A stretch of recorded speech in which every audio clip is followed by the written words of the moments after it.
Hi friends, இன்னைக்கு நம்ம என்ன பார்க்க போறோம்னா ஓரியோ பிஸ்கட்ல எப்படி கேக் செய்யலாம். அதுக்கு இன்னைக்கு நம்ம என்னென்ன தேவைங்கிறத பார்க்கலாம். ரொம்ப சிம்பிளான முறையில் செய்ய போறோம். 3 பாக்கெட் ஓரியோ பிஸ்கட் எடுத்துக்கோம். ஒரு பாக்கெட் வந்து 30 ரூபாய்.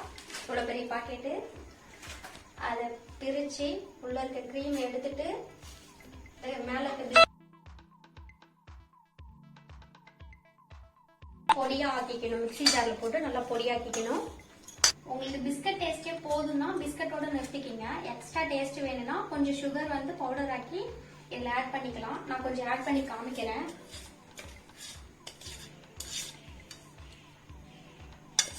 அது எக்ஸ்ட்ரா டேஸ்ட்டுக்கோசரம் தான். உங்களுக்கு வேணும்னா விருப்பம் இருந்தால் ஆட் பண்ணிக்கிங்க, இல்லைன்னா வேண்டாம். அடுத்தது நான் பால் ஆட் பண்றேன். காய்ச்சி ஆற வச்ச பால். பச்சை பால் கூட ஆட் பண்ணிக்கலாம். இன்னும் கொஞ்சம் காய்ச்சி ஆற வச்ச பால்னா இன்னும் நல்லா டேஸ்டா இருக்கும். கொஞ்சம் கொஞ்சமா ஆட் பண்ணி மிக்ஸ் பண்ணணும். பாருங்க, கொஞ்சம் கொஞ்சமா ஊத்தி மிக்ஸ் பண்ணலாம். ஒரேடியா ஊத்துனா அப்புறம் இது எக்ஸ்ட்ரா ஆயிரும். பால் ரொம்ப தண்ணி ஆயிரும், அப்புறம் கஷ்டமா இருக்கும். கொஞ்சம் கொஞ்சம் கொஞ்சமா ஊத்தி கலந்துக்கலாம். நீங்க ஓரியோ பிஸ்கட்ல மட்டும்தான் செய்யணும்னு கிடையாது, எல்லா பிஸ்கட்லயும் செய்யலாம். உங்க விருப்பம். இதுல ஏதாவது ஃபிளேவர் சேர்க்கணும் அப்படிங்கிற அவசியம்லாம் கிடையாது. பிஸ்கட் ஃபிளேவரே போதும், நல்லா இருக்கும். இன்னும் கொஞ்சம் பால் ஆட் பண்ணிக்கிறேன்.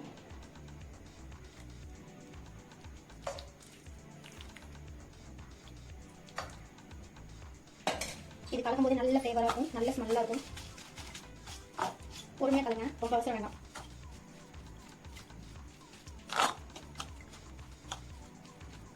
இன்னும் கொஞ்சம் பால் ஆட் பண்ணிக்கிறேன், ரொம்ப கட்டியா இருக்கு.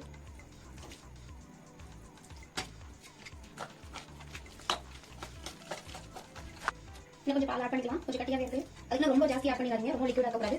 ஒரு மீடியம் ஸ்டேஜ் இருக்கணும். பிஸ்கட் 1-2 கட்டியா இருந்ததுன்னா இது கிண்டும் போது மசிச்சு விட்டுக்குங்க, அதுல கரைஞ்சிரும். இது கட்டி கட்டியா போட்டீங்கன்னா டேஸ்ட் சரியா வராது. இன்னும் கொஞ்சம் பால் ஆட் பண்ணிக்கலாம். போதும். பாருங்க, ஸ்டார்டிங் எப்படி பாத்தீங்க, எப்படி லிக்விடா இருக்குது.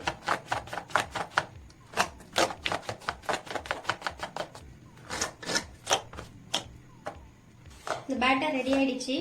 பாருங்க, இந்த அளவுக்கு இருக்கணும். இப்படி எடுத்து ஊத்தணும், இப்படி ஊத்தணும். ரொம்ப தண்ணியா வச்சிடாதீங்க, ரொம்ப கட்டியா வச்சிடாதீங்க. இந்த அளவுக்கு இருந்தா போதும். இப்போ இதுல வந்து என்ன சேர்க்க போறோம்னா, ஒரு packet green colour Eno use பண்ணணும். வேற எந்த கலர் யூஸ் பண்ணாதீங்க.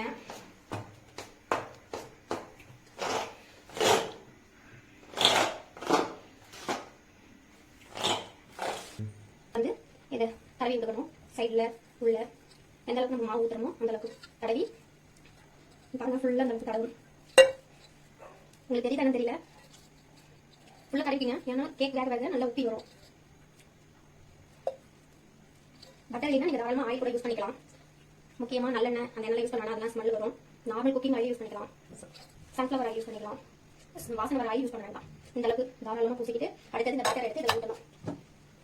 நம்ம பிஸ்கட்டு, பால், ஈனோ போட்ட பேட்டர் கலந்து வச்சு கொள்ளலாம். பேட்டர் எடுத்து இதில் ஊற்றணும். 2 நிமிஷம் நல்லா தட்டிங்க, ஏன்னா காற்று உள்ள போக மாட்டோம். இப்படி தட்டியாச்சு. அடுத்து வந்து ஒரு குக்கர், பெரிய குக்கர் சூட் பண்ணிட்டு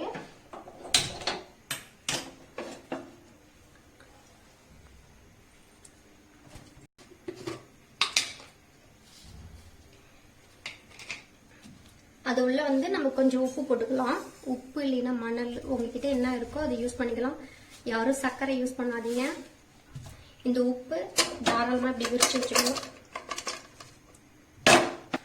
இந்த மாதிரி ஒரு ஸ்டாண்டு இருந்தா வந்து எடுத்து உள்ள வச்சுட்டு மேல மூடி போட்டு வேக வைக்க வேண்டியதுதான்.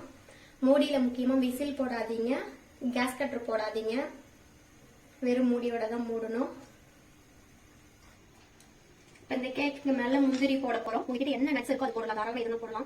ட்ரை ஃப்ரூட்ஸ் இல்ல எது வந்தாலும் கிஸ்மிஸ் எது வந்தாலும் போடலாம். முந்திரி, பாதாம், பிஸ்தா பொடி பொடியா கூட போடலாம். உங்களுக்கு எப்படி இருக்குமோ அப்படி போடலாம். என்கிட்ட முந்திரி இருக்கிறது போடுறேன். போட்டாச்சு. அடுத்தது இதை எடுத்து நம்ம குக்கர் வச்சோம்னா எதுலையும் டச் பண்ணக்கூடாது. பாத்திரம் டச் பண்ணாம இருக்கணும். சைட்ல டச் பண்ணக்கூடாது. அடுத்தது பாருங்க, மூடி போடுறேன். பாருங்க, கேஸ் கட்டர் இல்ல, விசில் இல்ல, அப்படியே மூடி வைக்க போறேன். மூடி வச்சாச்சு. இது வந்து ஒரு 30 மினிட்ஸ்லேருந்து 35 மினிட்ஸ்ல வெந்துடும். அதுக்கப்புறம் நம்ம ஓபன் பண்ணி பார்க்கலாம் எப்படி வந்திருக்குன்னு காமிக்கிறேன். 35 மினிட்ஸ் ஆயிடுச்சு. அதுக்கப்புறம் அடுப்பை ஆஃப் பண்ணிட்டு ஒரு 5 இல்லைன்னா ஒரு 10 நிமிஷம் அப்படியே இது கூல் ஆகணும். அப்பதான் கேக் நல்லா இருக்கும். இல்லைன்னா சூடோட எடுத்துட்டா உடஞ்சிரும். வாங்க ஓபன் பண்ணி பார்க்கலாம். பாருங்க கேக் எப்படி வந்திருக்குது. சூப்பரா வந்திருக்கு. ஸ்ட்ரக்சர் சூப்பரா இருக்குது. நல்லா இருக்கும். ரொம்ப எம்மியான கேக் ரெடி.